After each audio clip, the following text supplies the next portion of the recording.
mu ngoo ka en attendant ñooy nekk ci wàññi li nga xamante ne bii moo di xob yi dinañ ci ñëwaat rek mais maître am na ci loo xam ne nii nag bëgg naa si ñëw ak yow parce que Pape Moussa tey dañ ko am comme invité dina am li tamit luñ ko war a mën a laaj en attendant ñuy dellu fële ci assemblée nga xam ne nii ñu ngi ci def décompte yi maître tey jii nii. lan mooy tey ban avenir politique la ñuy wax ci maître Moussa ban choix lay def ndax day rester ci mouvance présidentielle wala dafay toog ci ñi nga xamante ne bii moo di opposition bi tey jii nii maître Moussa Diop fan lañ ko mën a xaar ci opposition wala ci mouvance présidentielle.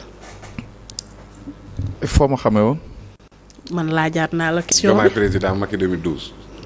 waaw kay voilà donc Diomaye président waaw fa laa nekk ba léegi jusqu'à présent je n'ai pas changé de position parce que je me suis battu pour que rupture am pour que changement de régime am je pense que loolu obtenir nañ ko je ne sais pas pourquoi ngeen pensez que j'aurais dû être dans l'opposition je suis quelqu'un de su baaxee ma ne baax na si ça ne va pas je demande à ce que ce soit corrigé pour mieux faire mais la structure existe Diomaye président en tant qu'entité est-ce que mi ngi am parce que dénoncé nga manque d'information bi amoon da nga bëgg wax ni boog une coalition peut disparaître par désuétude parce que gisu ko ma ko jóg nee na officiellement taxaw xam nga boobu ñu koy créer comme ni nga ko waxee rek sànq su dans d'autres domaines que le juridique parallélisme des formes dañoo woo ay nit ñu toog ñu sanc Diomaye président te moment boobu defe naa le PASTEF était dissous.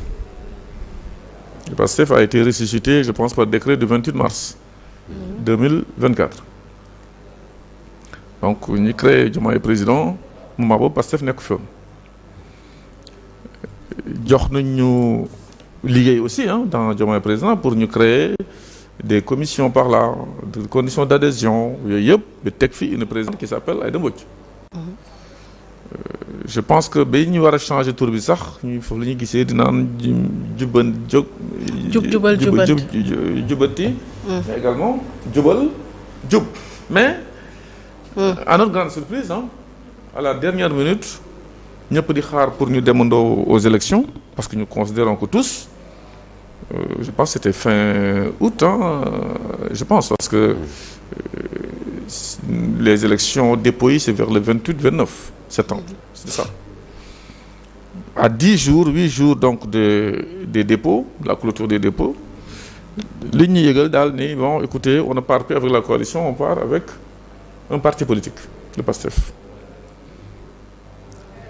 c'est tout c'est pour les élections législatives maintenant la coalition existe ou n'existe pas moi je reste sur le principe autre chose manifester ce désaccord mais maître da nga génn claquer la porte bëgg a créer mais ça c'est pour les élections législatives c'est pas pour appartenir à la coalition parce que dans la coalition ma jox la benn exemple dans la coalition il y a d'autres personnes qui sont parties créer leur liste comme Tahirou Sarr il est de Diomaye président comme je pense Gox yu bees avec kii Diallo Ahmed Diallo yoo créé yàlla def na joxuñu leen amuñu député mais il y en a d'autres je pense même que à l'élection présidentielle Abdoulaye Sylla je pense que était de Diomaye président ce que j'ai appris alors ils ont quand même créé leur liste. Est-ce que ce n'est pas un retrait tacite? Voilà maintenant ñoom bëgguñu woon demee liste PASTEF ils ont créé leur liste sachant qu'ils sont toujours de la mouvance présidentielle lan la ñu bëggoon mooy une majorité plurielle pas unicolore. Maintenant, l'objectif au niveau du PASTEF, c'était de dire il y a des gens qui ne sont pas sûrs, vaut mieux partir avec un parti et non avec une coalition pour que quand en cas de démission, qu'ils perdent. Voilà. Question de confiance là. Question de confiance. Mais bon, xam nga question de confiance da nga koy teg ak des gens qui ne sont pas dignes de confiance. Question de confiance. Munoo ñëw jël ñëpp ne la vous n'êtes pas digne de confiance. am na ñoo xam ne xam nañ leen au Sénégal par leur constance la droiture musuñu war kenn musuñu change de position sur certaines choses musuñu leen jël sax ci ay vaar ñooñu booy wax ak ñoom bu leen mettre dans un tas de gens qui yi war loolu mooy dëgg. Donc de quoi a-t-on peur lorsque certaines personnes disent bon écoutez, une rupture, on ne veut pas de majorité mécanique, on ne veut pas de majorité unicolore, on veut que ñu dem Assemblée nationale, que les gens puissent se détacher de leur parti pour être à la disposition du peuple. Sànq Moussa mi ngi wax ni je ne vois pas quelqu'un bu ñu ko nee nii venant de Ousmane Sonko mu ose dire le contraire. C'est ça qui est dangereux. Nous sommes là da ngay wóolu nit ñi parce que quand même nous sommes d'égal di nit wóolu juge ko par les actes et non par sàmb la dëgg la tudd wala demb. Da ngay naan kii on l'a vu pratiquer tant comme sànq li ma wax ci Guy Marius Sagna c'est par la pratique hein. Je ne le connais pas de près. Voilà benn yoon la ñu mës a wax téléphone c'était pour me remercier sur quelque chose yàgg na ça fait 1 an et demi mais je dis je l'ai vu pratiquer danaa la sànq man li ma ngëm laa gëm. Donc je trouve que boo nekkee en face de certaines personnes yoo xam ni da nga leen mës a wóolu ba woo leen par exemple mosu leen gisee mais nga yónnee nit ne ko kii dañoo bokk lu bëri est-ce que mënoo ma ko wool pour mu ma wax ak moom pour mu baar Barthélémy Dias c'est Ousmane Sonko qui l'a fait. Tu le sais. ñu jógee di foofu boobu ñuy créé Yewwi Askan Wi moom moo waaxu ba sama kër na ma yow compte tenu de ton comportement ak digne de confiance da ngay bokk Yewwi Askan Wi. Je le dis à la télé nous sommes en direct. Loolu moom mu yóbbu Yewwi Askan Wi mais bu fekkee ne je ne suis plus digne de confiance il faut me le dire en face dans les yeux ou bien nga wax ko Sénégalais le pourquoi mais on ne comprend pas. Donc boo ñëwee à la dernière minute il y a pas de discussion gis nga ñi lu ñu boole lu ñu booloo il faut que ñuy waxtaan bu ñuy waxtaanee lu ñu réeroo mais il y a pas de discussion on vient juste parce que nous avons décidé que li ñëpp liggéey ba fii te moment boobu ñu koy liggéey yéen vous étiez dissous nga teg ko dem ànd ak des transhumants ñooy ñoo xam ne dañoo contrôle nga toog dañ la tëjoon kaso. non transhumant investir duñ ko demeet. dañ la rendre inéligible nga ñëw ànd ak ñoom dans des choses. gis nga loolu. waxee noonu. gis nga cet acte là Moussa. cet acte là sénégalais yi ñu ci fàng xool gis ko. su bëggee ñu tuddee ko lu la neex ñu naan way transhumance égale ko wut poste ko am poste wala non transhumance mooy koo xam ne 24 mars fu mu la fekkoon na nga fa toog. bokkoo woon d'accord woon da nga fa toog 24 mars moi j'étais dans la mouvance présidentielle j'étais en prison ba ma génnee directement 8 mars je suis sorti le 5 mars le 14 maa ngi ci yoon bi dem le 24 ñu def élection yi am ci ndam dans le nord. Donc moi je ne trouve pas que ceux qui étaient contre l'élection du président la victoire du président de la République Diomaye Faye puissent venir raser les murs ñenn ñi ñu jëli leen.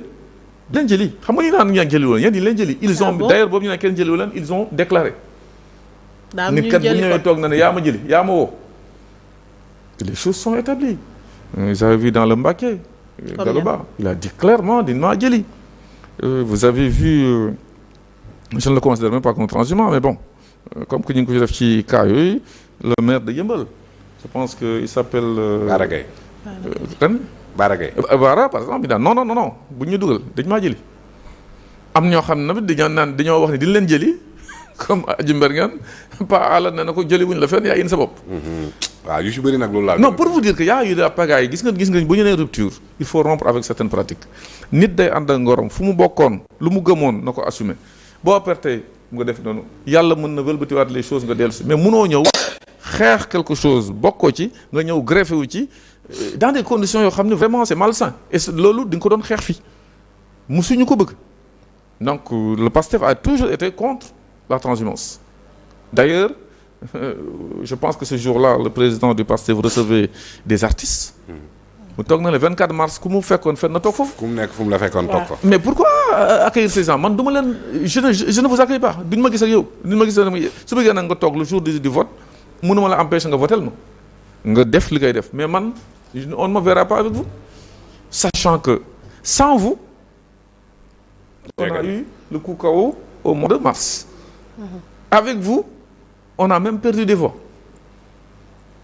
ah loolu par exemple la défaite de Podor est-ce que yow tamit ba nga xamee ne tamit da nga war a accompagner cette mouvance man gisuma la ci campagne bi de yëngatuwoo waxoo. Moussa je t'ai toujours dit je pense que les Sénégalais me connaissent très bien moi je ne triche pas.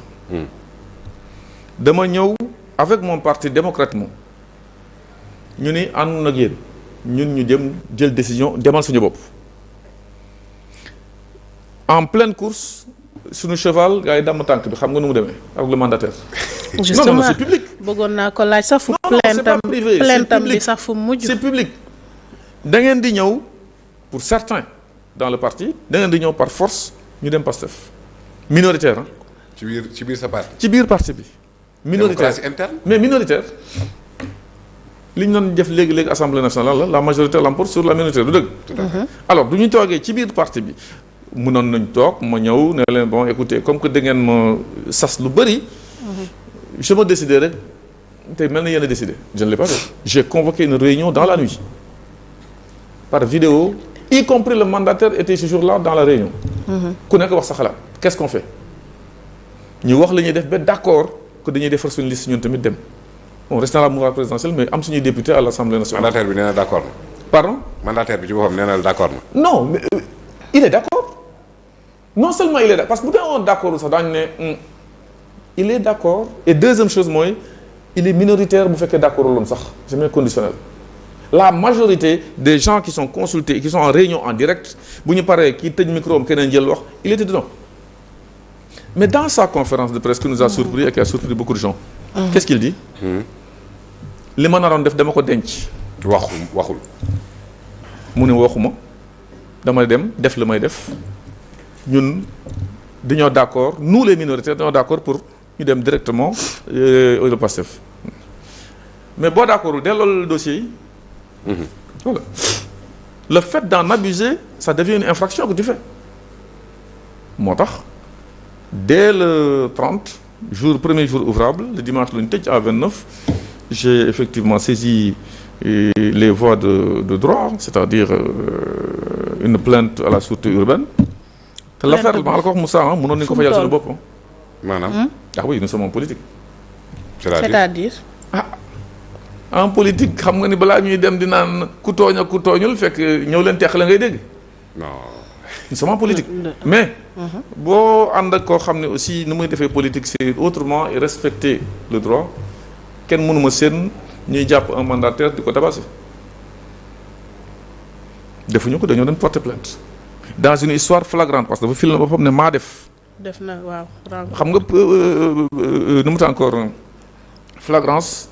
dès l'instant quelqu'un ñu ngi ko topp di ko naan ub sàccee ub infraction nga def clameur publique c'est flagrant délit nga porte plainte le même jour mu nekk di traîner ba moi qui ai fait bouger le dossier le 21 nous sommes le 30 septembre jusqu'au 21 il n'est pas convoqué vous trouvez ça normal dans un pays de droit comment vous avez fait bouger le dossier ah ça je pense que j'ai dit fi nga ko déggee sax keroog j'ai pas envie de violer pour le moment le secret de l'enquête mais je vous dis ñoom ñu ngi enquête man j'ai mes enquêtes. Si les choses ne bougent pas c'est parce qu'il y a pas enquête.